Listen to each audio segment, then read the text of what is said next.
कल ही राजेंद्र नगर जो टर्मिनल है वहां पर रात को 10-11 बजे अपराधी इतने बेखौफ हैं कि आते हैं और उनको 5-6 राउंड गोलियां मारते हैं। अस्पताल ले जाते वक्त उनकी मौत हो जाती है। नीतीश बाबू तो कह रहे हैं कि सुरक्षा का जो माहौल है पटना में चकाचक है। भैया हॉस्पिटल में जब बैठल रहे मरीज सुतल रहे ओकरा तो गोली मार के चल जाए, तो सामने जनता जा रहा है उसको मार के चला जाए, क्या बात है। आज दिन दहाड़े गोली मारा जा रहा है, हत्या हो रहा है, लूट हो रहा है, अपहरण हो रहा है, डकैती हो रहा है। ऐसे कैसे आदमी क्या बताएं, ठीक नहीं है। सत्ता पक्ष में बैठे हुए मंत्री सुरक्षित नहीं है तो आम पब्लिक क्या सुरक्षित रहेगा। पिता और बेटी का हत्या हो गया तो हम लोग कहाँ सुरक्षित महसूस करेंगे। हमारा राजधानी सुरक्षित नहीं था, गांव तो छोड़ दो, छोटे छोटे गांव का क्या बोल सकते हैं, कुछ नहीं बोल सकते। साथियों नमस्कार, मेरा नाम आनंद है। आप महाखबर देख रहे हैं। पटना में मौजूद हूँ। बिहार की राजधानी है। अब राजधानी है तो राजधानी सुरक्षित होनी चाहिए, लेकिन बीते 1 महीने में पटना में इतनी हत्याएं हो गई हैं, इतना मर्डर हो गया है कि राजधानी अब सुरक्षित नहीं लगता है। कल ही राजेंद्र नगर जो टर्मिनल है वहाँ पर रात को 10-11 बजे राजकुमार राय उर्फ आला राय की शरेआम हत्या हो जाती है। अपराधी इतने बेखौफ हैं कि आते हैं और उनको 5-6 राउंड गोलियां मारते हैं। अस्पताल ले जाते वक्त उनकी मौत हो जाती है। राघोपुर के रहने वाले थे। कुछ लोग हैं यहाँ पर, बहुत सारे लोग वैसे तो हैं, इनसे बातचीत करके समझेंगे कि क्या बिहार सच में सुरक्षित है कि नहीं है।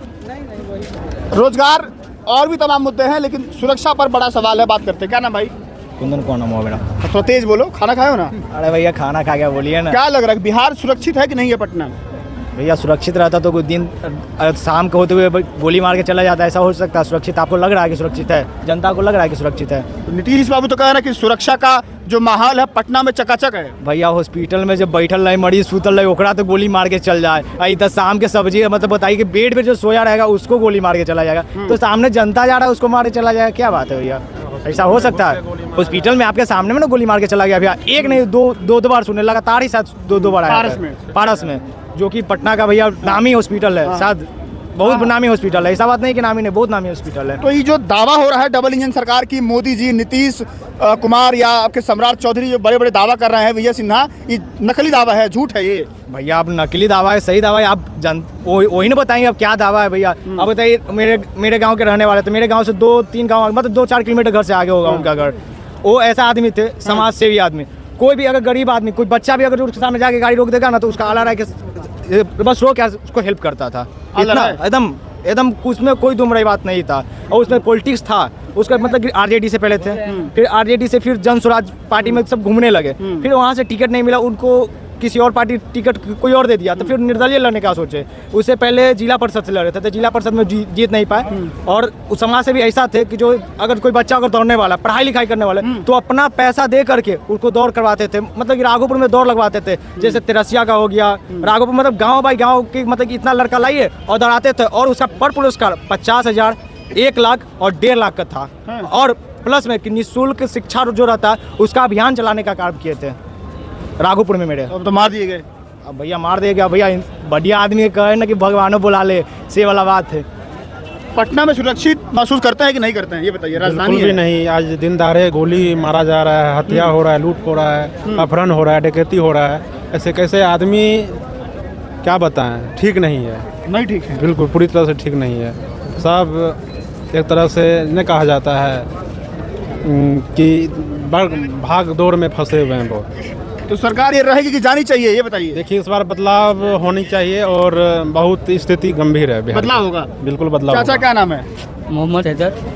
बिहार में लगातार आए दिन अपराध की घटनाएं सुनने को मिलती हैं, कहीं पर हत्या, कहीं पर लूट, कहीं पर डकैती।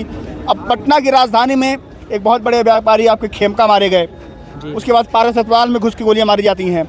अब कल की बात है, रात में आपके राजेंद्र नगर टर्मिनल के पास आला राय जो हैं राघोपुर के, वो मार दिए जाते हैं।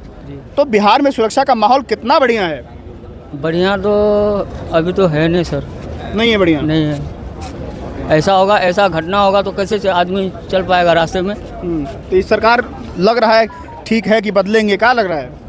पहले से तो ठीक था, अभी क्या होगा नहीं होगा और बता नहीं सकते हैं। क्या नाम है भाई? मेरा नाम हिमांशु कुमार सिंह है। हिमांशु भाई, क्या लग रहा है कि आप स्टूडेंट हैं, तैयारी करते हैं, रात बिरात करते बाहर जाना होता होगा या पढ़ने के लिए या कोचिंग जो भी चीज़ें हैं, तो अब सुरक्षा का माहौल पटना में महसूस होता है कि नहीं होता है? नहीं, सुरक्षा तो बिल्कुल नहीं है यहाँ पे। नहीं है? बिल्कुल नहीं है। राजधानी है भाई, आपके बिहार की राजधानी है ना। जैसे पारस हॉस्पिटल में आप प्राइवेट आईसीयू में जाकर के लोग 5-5 राउंड गोली फायर हो जा रहा है, और हम लोग यहाँ पे क्या सुरक्षित है? आरा जैसे स्टेशन पे प्लेटफॉर्म नंबर 2 पे ही अभी 1 महीना पहले दो पिता और बेटी का हत्या हो गया, तो हम लोग कहाँ सुरक्षित महसूस करेंगे। हमारा राजधानी सुरक्षित नहीं था, गांव तो छोड़ दो, छोटे छोटे गांव का क्या बोल सकते, कुछ नहीं बोल सकते। तो सरकार जो दावा कर रही है लगातार सुशासन बाबू पीठ थपथपा रहे हैं अपना, नीतीश कुमार काहे कह रहे हैं ऐसा, फिर लगता है झूठ बोल रहे हैं वो तो अपना पॉलिटिक्स कर रहे हैं, अपना राजनीतिक रोटी सेक रहे हैं। और कोई यहाँ पे लॉ एंड ऑर्डर का वो नहीं है कि हम लोग कभी सुरक्षित महसूस अभी बिहार में नहीं कर रहे हैं। क्या नाम भाई? मेरा विक्की कुमार नाम है। पटना में सुरक्षित महसूस करते हैं कि नहीं करते हैं? जो अभी सत्ता पक्ष में जो स्वास्थ्य मंत्री है, जो अटल पद पर उसको दौड़ा कर पीटा जा रहा मंगल पांडे जी को। है। जब सत्ता पक्ष में बैठे हुए मंत्री सुरक्षित नहीं तो आम पब्लिक क्या सुरक्षित रहेगा? आप इतना से सोच सकते अरे तो उनको तो जनता दौड़ाई थी भाई। दौड़ाएगी, एकदम जनता कहाँ दौड़ाएगी दौड़ाएगी। तो जनता? सुरक्षित है, मंत्री लोग सुरक्षित है पहले, जो आम पब्लिक सुरक्षित रहेगा। अरे तो जनता में अपराधी में अंतर है ना, अपराधी गोली मार के भाग जा रहा है। वो भी तो एक तरह से अपराधी हुए हैं। कौन? जनता क्यों रगेत रहा है? अपराधी ही हैं। कौन? वो भी अपराधी हैं। मंत्री जी जी अपराधी हैं एकदम अपराधी हैं, तब जनता रगेत रहा है। आप काम नहीं किए हैं उसे। तो क्या लगता है इस बार चुनाव है भाई, 2 महीने में बिहार में अब चुनाव हो जाएगा, नवंबर में नया मुख्यमंत्री मिल जाएगा आप लोगों को। एकदम नया मुख्यमंत्री मिलेगा, एकदम मिलेगा, एकदम युवा आएंगे, एकदम तेजस्वी यादव आएंगे तो आएंगे। हम लोग एकदम बांधे हुए हैं कि इस बार तेजस्वी यादव आ जाएंगे, एकदम संकल्प लिए हुए हैं। बिहार में मौजूद था, पटना जंक्शन में लोगों से बातचीत हुई। बड़ी खबर यह है कि कल रात में ही राजकुमार राय उर्फ आला राय जो हैं उनकी हत्या हो जाती है। राजेंद्र टर्मिनल पर 5-6 राउंड गोलियां मारी जाती हैं, अस्पताल ले जाते वक्त उनकी मौत हो जाती है। हालांकि बिहार में जो सरकार है वर्तमान की, डबल इंजन की सरकार है, वो लगातार बड़े बड़े दावे कर रही है कि बिहार में सब कुछ सुरक्षित है, सब कुछ बढ़िया है, चकाचक है, मोदी जी का आशीर्वाद है, नीतीश जी का अनुभव है। लेकिन आपको बता दें कि इसी पटना में खेमका जैसे बड़े व्यापारी की हत्या हो जाती है, पारस अस्पताल में घुस के गोलियां मारी जाती हैं, सरेआम यहाँ पर हत्याएं हो रही हैं। आप लोग अपनी राय देना मत भूलिएगा। हालांकि जनता जो है, जनता कह रही है इस बार बदलाव करेंगे, तेजस्वी यादव की सरकार लाएंगे। आप लोग अपनी राय देना मत भूलिएगा। अगली वीडियो में आपसे मुलाकात है, अपना बहुत ध्यान रखिएगा। नमस्कार।